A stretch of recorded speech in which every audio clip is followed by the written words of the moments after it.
Հեռուստացույցով, համացանցով, ռադիոյով, թերթերով, լուրերով, տեղեկատվության հեղեղը։ Այդ ամեն ինչը մի նպատակ ունի՝ բթացնել մեր ուղեղը։ Աշխարհի տերերին ձեռք չի տալիս սուր ուղեղով մտածող մարդիկ, այլ իրենց պետք են զանգվածներ, կառավարվող զանգված, մոդայի ինդուստրիան, տեղերը, մտերքը, որին սնունդ անվանելը վիրավորական է սնունդ բառին,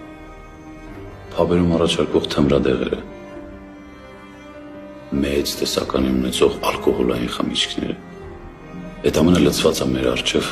պսպղուն, լավ փաթեթավորված, գեղեցիկ ծուղակը, որ մենք խաղանք, զբաղվենք, բթանանք, ինչի, որ հանկարծ մի օր չսկսենք մտածել։ Մենք անպաշտպան ենք դրա դեմ, ոնց որ նորածին երեխան։ Իսկ դրա միակ լուծումը այդ գիրքն է, շատ գիրք կարդալը, դասական, թեկուզ նոր գրողներ, լավ գրողներ կան,